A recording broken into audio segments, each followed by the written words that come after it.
203ခန့်နဲ့ဘက်ထရီပါတယ်ဆိုတဲ့ Vivo Y31D လက်ထဲကိုရောက်နေပါတယ်ကျွန်တော်စီကိုတော့မြန်မာကိုဝင်မဲ့အယောင်2ယောက်လုံးကိုပို့ပေးထားတယ်ဆိုတော့ဒီဖုန်းကို2ရက်စမ်းသုံးမယ်ဖုန်းကကုန်သွားမလားဖုန်းကလက်ကျန်ရှိအောင်မလားဆိုတာကိုကြည့်ကြပါမယ်ပထမနေ့တော့ကျွန်တော်အပြင်သွားစရာရှိရတဲ့ကြုံတော့ပထမဆုံးဆင်းမြစ်သွားတာကတော့ Android Auto ဖြစ်ပါတယ် Android Auto ဆိုတာကကားနဲ့ချိတ်ပြီးတော့မြေပုံကြည့်တာသချင်းနားထောင်တာဖုန်းခေါ်တာမျိုးတွေလုပ်လို့ရပါတယ်ဒါကတော့ Google Service ရတဲ့ဖုန်းတွေမှာပဲဒီစနစ်ကိုသုံးနိုင်တာပါဒီစနစ်က Wi-Fi, Bluetooth, Internet တွေအကုန်လုံးကိုချိတ်မှသုံးလို့ရတယ်ဒါကိုအခြားဖုန်းတွေနဲ့သုံးတာတော်တော်လေးကိုအားကျိတ်ပါတယ်ကဲပါ Y31D မှာဘယ်လိုနေထားရှိနေလဲဆိုတာကိုစမ်းကြပါမယ်မြင်ရတဲ့အတိုင်းပဲ Google Map သုံးမယ် YouTube Music သုံးပါမယ်မနက်9:00 နာရီကနေစပြီးတော့ကျွန်တော် Internet လဲသုံးတယ် Android Auto ကနေလဲ Google Map နဲ့ YouTube Music ကိုတောက်လျှောက်သုံးထားတယ်ညနေ3:00 နာရီဝန်းကျင်မှာဆိုလို့ရှိရင်တော့ဘက်ထရီက 92% ကျန်ပါသေးတယ်ဆိုတော့10 မိနစ်လုံးသုံးတာ 8% ပဲရော့သွားတဲ့သဘောပါဖုန်းရဲ့အနေအထားကိုတစ်ချက်ပြောပြပါမယ်ကျွန်တော်လက်ရှိစမ်းကင်တဲ့အချိန်မှာ Y31D က 9200 mAh ဘက်ထရီပါတဲ့ဖုန်းဆိုပေမဲ့တော်တော်လေးကိုပေါ့ပြီးတော့အရန်မထူတာကိုတွေ့ရတယ်သူ့ရဲ့ဘက်ထရီကအမြင့်ပိုင်း V series နဲ့ A series တို့မှာသုံးထားတဲ့ Bluetooth ဘက်ထရီကိုထည့်ပေးထားတာပါဘက်ထရီကတော်တော်လေးလည်းအကျန်းခံပြီးတော့ 4year ဘက်ထရီရမယ်လို့ပြောပါတယ်ဖုန်းရဲ့ဒီဇိုင်းကတော့ကြောဘက်ကိုကွက်ကက်ပုံစံခုံးပေးထားလို့ကန်ရတာလေးကမစိုးဘူးဗျကြောဘက်ကတော့လက်ရထင်တာနေတဲ့ material ကိုသုံးပေးထားတယ်ဘက်ထရီကိုစမ်းနေတော့မှအားဘလောက်ကုန်လဲကိုသိချင်လို့ကင်မရာကိုတစ်ချက်စမ်းရင်းနဲ့ဗီဒီယိုကိုစမ်းရင်ထားဖြစ်ပါတယ်ကင်မရာပိုင်းမှာက Y31D မှာဆိုရင်50 megapixel နဲ့ depth sensor ပါဝင်တယ်ဒီဖုန်းမှာက 0.8x wide mode ကိုလည်းသုံးလို့ရတယ်ဗျဒီတစ်ချက်ကတော့အခုမှသတိထားမိတယ်ကျောဘက်မှာဆိုရင်က dynamic light ဆိုတာပါသေးတယ်သူကတော့ noti ဘာညာတက်တာဆိုလို့ရှိရင် millinet indicator လိုမျိုးသုံးလို့ရတယ် Y31D က IP69 rating ရထားတဲ့ဖုန်းလေးဖြစ်တယ်ဒါကြောင့်ပဲဒီဖုန်းမှာ underwater photography mode ပါဝင်ပါတယ်ကဲပါဗီဒီယိုကို73မိနစ်လောက်ဇက်တိုက်ရိုက်တာဆိုလို့ရှိရင်တော့ဘက်ထရီ 2% ကုန်ပါတယ်လက်ရှိတော့မြင်တဲ့အတိုင်းပဲကင်မရာ usage ကအများဆုံးပဲဖုန်းကလည်းတိတ်မပူပါဘူး screen ကလည်းအမြဲဖွင့်ထားတာပါကားပြန်မောင်းမှာဆိုတော့အခုထပ်ပြီးတော့စမ်းမှာကတော့ Android Auto ပဲဖြစ်ပါတယ်တနားရီဝန်းကျင်လောက် Android Auto ကိုတောက်လျှောက်သုံးလာတာဆိုလို့ရှိရင်ဒီတစ်ခါမှာတော့ဘက်ထရီက 5% ကုန်ပါတယ်ညဘက်ကတော့ခဏနားရီနဲ့ mobile လေးချက်ခဏဆော့မယ် social media ကို VPN ဖွင့်ပြီးတော့တနားရီခွဲလောက်သုံးပြပါတယ်လက်ရှိတော့ဘက်ထရီက 67% ကျန်ပါတယ်ပထမနေ့အတွက်ကတော့ screen online က4 နာရီဝန်းကျင်ရှိတယ်ကျွန်တော်သုံးတဲ့ usage ကတစ်ရက်ကိုပြဘက်ထရီ 35% အားကုန်ပါတယ်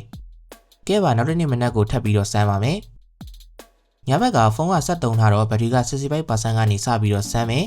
မနက်ဘက်ကနေစပြီးတော့ social media နဲ့ YouTube ကို2နာရီလောက်သုံးတာ 10% ကုန်ပါတယ်ညနေဘက်ကတော့ဘက်ထရီ 52% ကနေစပြီးတော့ mobile legend ကိုကြာကြာလေးဆော့ပစ်တယ်ဒီဖုန်းမှာဆိုရင်က SoC ဘိုင်းမှာ Snapdragon 10 Gen 2ကိုသုံးပေးထားတယ် Gaming performance စမ်းတဲ့အချိန်မှာဆိုလို့ရှိရင်အဆင်ပြေတယ်လက်တာလည်းမတွေ့ရတဲ့လောက်ပဲ Display ရဲ့ 120 Hz refresh rate ကလည်း game ဆော့တဲ့အချိန်မှာဆိုလို့ရှိရင် smooth ဖြစ်တယ်2 နာရီလောက် game ဆော့ပြီးတဲ့အချိန်မှာဆိုလို့ရှိရင်ဘက်ထရီက 37% ကျန်ပါတယ်